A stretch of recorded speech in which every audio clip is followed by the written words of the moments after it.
I'm Eric Russell. I am out and about with the amazing Jared Jones. How are you doing today? I'm good. So, how did you get into mixing music? I mean, what got you into it? How did you start?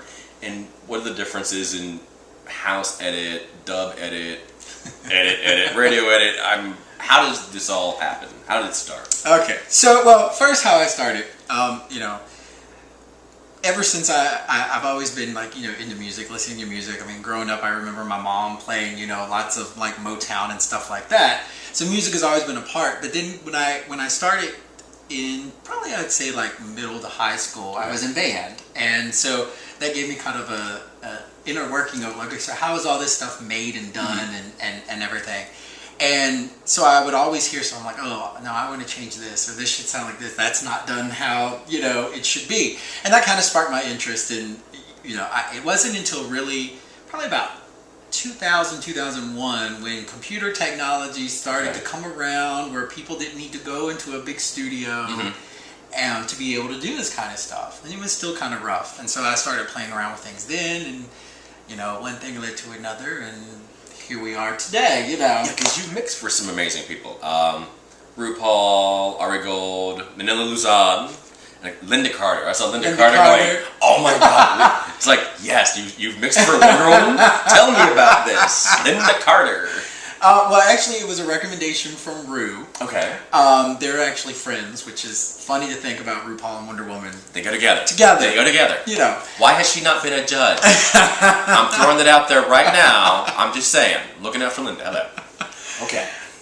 And so he put us together, and hopefully the mixes will be out soon. It's been a trial and error because she's never done any kind of dance music material like this, so it's new territory. But basically, she invited me up to DC to her show at the Kennedy Center. Okay. Saw the show. We went to the after party, met up with her, and then I got with her producer and sent me all the things, and we made it happen. And hopefully they'll be out there for everyone to enjoy soon. So when someone like RuPaul or Ari Gold has a song, how does the whole process work? Because even I go like, I don't understand how it goes from here's this thing, but then you have so-and-so's mix, and then they have a dub mix, and they have an edit. How does that happen? What's the process? Every artist is a little bit different. Okay. Because, like, say for Ru, he always starts with Lucian. They always do the album, they get their, the whole package together. Okay. And then usually what he'll do is he'll call, like me or some other producer remixer, and he'll say, I'm going to release this as a single, I'd like a remix. And usually they just pass you along the vocals. Okay. And it's like, do what you want with it. Okay. What's your interpretation of this song? With Ari, I tend to work with Ari a little bit closer, especially on this last album that he put out, which is a remix album. So I coordinated all the remixers for the project. And then we did 2 new productions together. So basically he wrote a song, gave it to me, and said, I want this kind of style or feel. Okay. And we kind of went back and forth to work out how he wanted it to sound. But generally it's just sending the vocal files and have fun with this. And then you rework the sound, the beats, the whole tempo. The whole thing. Now when you do see like dub edit, and what do those different things mean? Is it just the style that it's in? Like a radio edit might not have like all the fun words sometimes we like to hear. Yeah, a radio edit. So a radio edit is usually, in general, is usually edited down. The golden rule is 3 minutes and 30 seconds. Okay. And that's usually a clean version because it's the radio.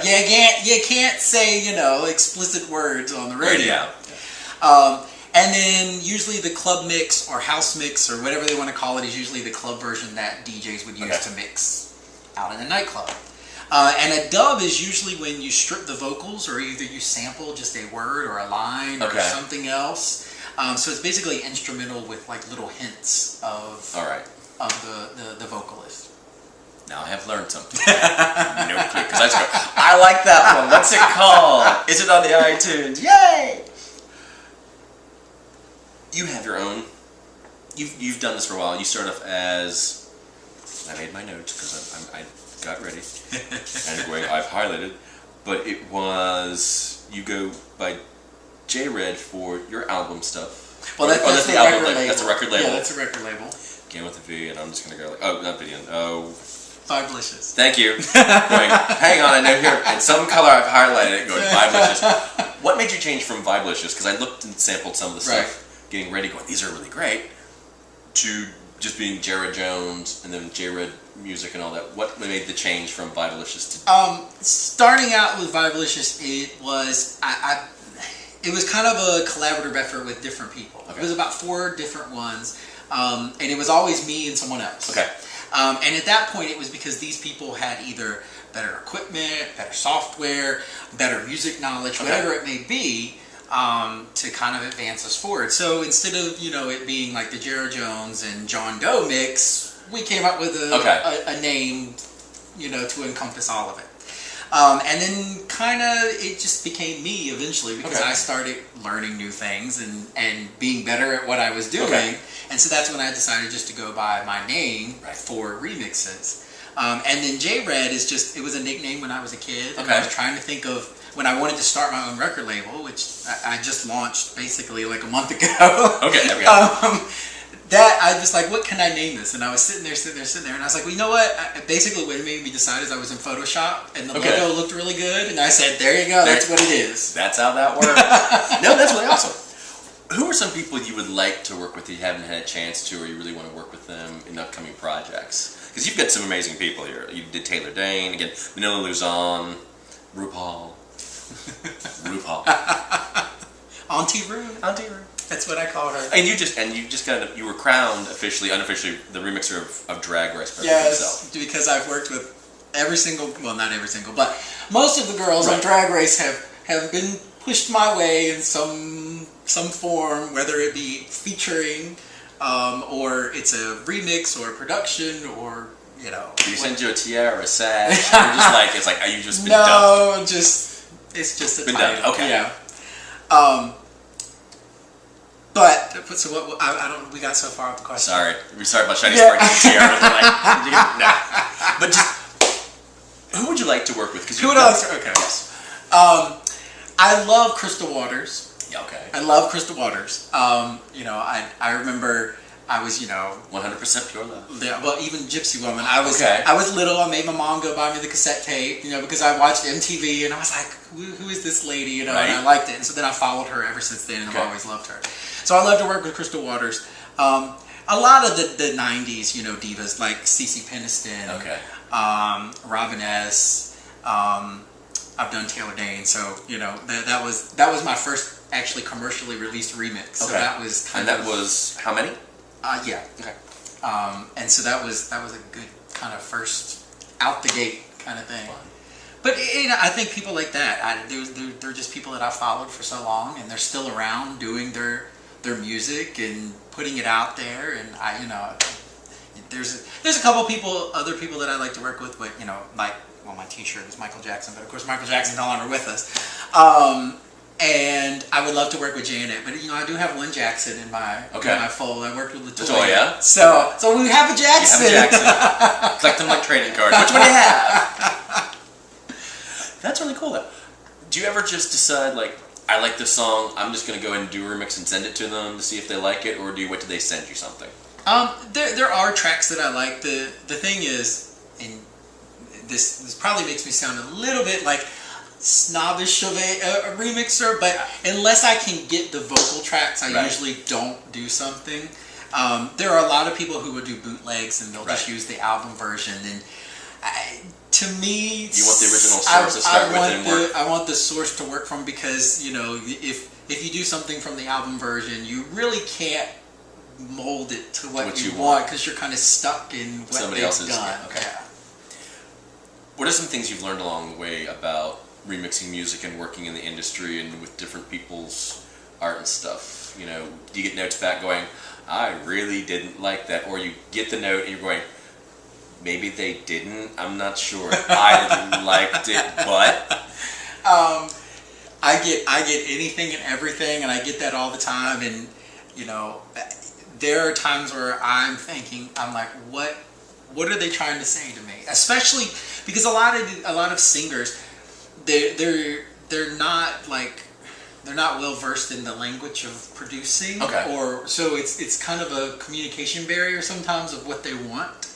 And then sometimes it's just like, I don't know what they're thinking, Okay. you know. And so, and then, you know, then on the other hand, you have times where they're like, oh, this is awesome, this is great, I love this. But yeah, definitely, I mean, you know, I go into it expecting someone to send back some kind of changes or you know, things like that, just because, you know, I mean, yes, they've hired me for my sound that I've put out there, but they also wanted to reflect them too and not lose, you know, who they are, are, these things right. like that. Who have been your top 5 like remixes you've just went, oh my god, this was amazing? Top 5. Okay, I would have to say I really love my remix of Glamazon by Rue. Okay. I really, really love my remix of Hot Couture by Manila. I had both first. Let's see. There's so many that I've done. I would say that I really, and this is not a well-known group, but they're both friends of mine that live in New York. They're called Naked Highway. Okay. The song is called Cause This. And I really love my remix of that. And actually, it was funny because they did a lot of college radio promo, and they sent my version out along with the other package, and everyone kind of gravitated towards my version, so they actually went in and redid the music video to my version of the track. So that was, I think that was simple because it got such you got a video. It's positive like, response. went from this to a video. I have a video too. Yes. And then I would have to say, just because, you know, it's the first commercially remix that I had put out would be Taylor Dane, and it's just a milestone for me. Right. And it's today I listen to it and I'm like, oh, that's not my best work. I want to go back and redo it. Yeah, Kind of like maybe Luke is going, Star Wars. Now I'm going to go back and redo the whole thing, but all the stuff I wanted to do. No, I think as artists we go back and look at the works we've done and going, oh, I could have done that. Could you go back and look what we've done, and we can see we've made progress. And you're like, oh, I could have done something different with that, or tweaked it, but learning moments. But you know, and I'll listen to stuff like that. But I would say those are the remixes. And anything that I've actually done production on, like that I produced the original version, is always a favorite of mine. You know, which was like the Chop for Manila and Latrice. And then I did on Ari Gold's remix album, we did Details of My Life. Okay. So any of them that I've been, you know, the producer, like this was the original version to put out there. Now, when you're producing, because people come up with like, they say, I'm a producer. Okay, well, what is the process of producing a whole song or an album? What goes into that? What are your responsibilities, and what's the process like? Well, you know, a remix versus being a remixer or a producer, it's kind of the same thing. All right. Except usually, you know, when you're remixing something, there's already a version done. There's already a complete version. They have the original done. When you're doing production, basically, I mean, you're starting from scratch. You know, they're whoever it may be writes the lyrics. You have to come up with the actual musical track. Okay. And then it's, you know, recording all the vocals, mixing it all in, doing any changes, you know. And that's not done at the same time. You've got like, oh, the string people are coming in today, the backups are today. Yeah. So generally, because, you know, everything that I do is in a computer. So, okay. You know, there are times when there are live players. Guitars are one thing that just don't sound good very synthesized. Right. Most other things today, you can get past it, especially on some of the budgets that we have. Okay. You know, you know, because the music industry has changed, and people are not making, you know, these huge profits off of it, especially the independent people. Right. So, you know, you've got to be budget conscious too when you're doing a production. You know, I can't be like, oh, I want a 20-person gospel choir to sing the backup. Well, where are we going to afford a 20-person gospel choir? We're going to find one, and then. Exactly. So, you know, and so basically producing a track is you're starting from scratch. Okay. There's no platform to start from. Talk about your new record label that you have. I started, well, like I said earlier, we launched about a month ago. Okay. And it came from an idea because I've released my work through one of my friends' labels. Okay. But I like to have control. that's It's just what it's like. you it's like, know, it's mine. it's mine, and if something fails, it's Right. on me. It's not because someone else didn't do their part. So I kind of started thinking, okay, I want to do this, and I kind of put the pieces together kind of roughly, and then I've been talking to Levi Christ, which I've done. Which this is the first single from the label. It's on iTunes. So I talked to him, and I had done 2 remixes for him previously, and I had done a remix of "Gonna Be Alright" actually 4 years ago. Okay. The track never came out. You know, he won the Tony, and of course blew up, Right. and so it kind of got lost under the shuffle. And so we were having a conversation, and I was like, I've always really liked this track. What can we do with this to get it out? And so we worked it all out, and he recorded some new vocals for it to make it more dance friendly. And he's like, well, this can be released on your label. And so I'm like, okay, well, that's the perfect launch. I mean, hey, how often do you get a Tony Award winner? Exactly. Like, here you go. Here's my track. That's amazing. And of course, you're right here in Richmond. Yes. People keep thinking, oh, I've got to go to LA, or I've got to be in Miami, I've got to be in New York, and you're doing this all right here in the RVA. Oh yes. It helps to be in like New York or LA at times, but with everything today, I mean, everything's done virtually. Yeah. And it's good to meet up, like maybe contacts and things like that. But you can do it if you really focus in, and you meet the right people, and you have the work to back you up. You can get in there and do it. I mean, it's not easy, but But I think you made a key point. It's like meeting the right people, and I guess it's like putting that positive spin. Like really, you represent yourself when you meet these people. What advice would you give to someone who's really trying to break in this, and they're starting to meet people? What are some things not to do?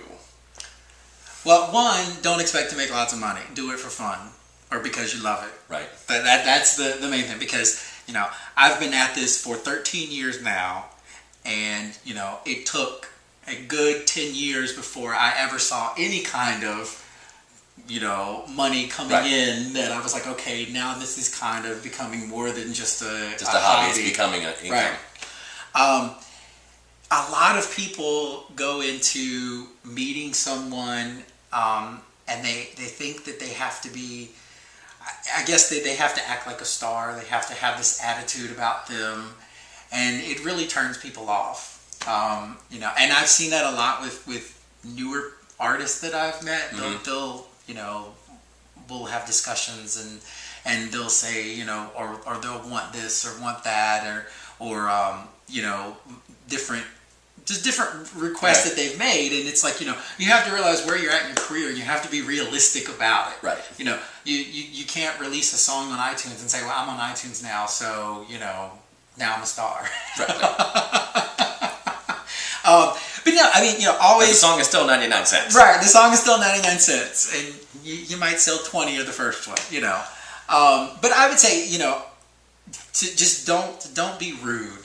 I think that's the main thing, because there's so many people in the music industry that I've encountered that just have awful attitudes, and they're not open and willing to work with people, and it's with the way the industry is now, it's people kind of have to come together to kind of help each other out. And it's all a collaboration. Oh, yeah. It's give and takes. Yeah. What's your top 3 things that you do that you feel set you apart from other remixers and producers that make people want to come work with you time and time again? Well, I'm persistent, for one. Okay. I didn't give up. And Manila's a perfect example of that. I'd sent her 2 or 3 emails and didn't get a reply, but I'm like, I want to work with Manila. I love Manila. And finally, she replied and then was like, oh, I know who you are, because I had worked with Rue. Okay. And so, I think it's because I'm persistent. A lot of people will send one email, they don't get a reply. They stop. They stop. 2, I think it's, my sound is me, but I've also done so many very different things that a lot of people come to me because they'll be like, well, I want this style of remix or this style of production. and I'm able to do that. Where I know a lot of people get they only do they only do a house record, or they only do an R&B record, or they don't do anything else. Yeah, they don't do anything else. And I've kind of varied up, things that I've done, and I'm like, okay, what do you want? Right. Hey, and the third one, I would like to think, it's just because I'm easy to work with. I don't make a big fuss, or I'm not difficult. I try to easygoing, try to nice, make it polite. easy, and try to make it easy and fun for everybody. Fantastic. If people want to find your music and remixes, how can they do that? Do you have a website? How do they find you on the iTunes or all that stuff? You can go to www.jredmusicofficial.com. On iTunes, probably the best thing is just to search Jared Jones, and that'll bring up remixes, since my remixes are all varied all over the place from different artists' websites. And then, of course, on Facebook, facebook.com/JRedOfficial, and Twitter's the same thing. So it's all there. It's all there. This has been fantastic. Thank you for being here. I have been out and about with the amazing producer and music remixer, Jared Jones. You never know where I'll turn up next, so tune in next time. See you.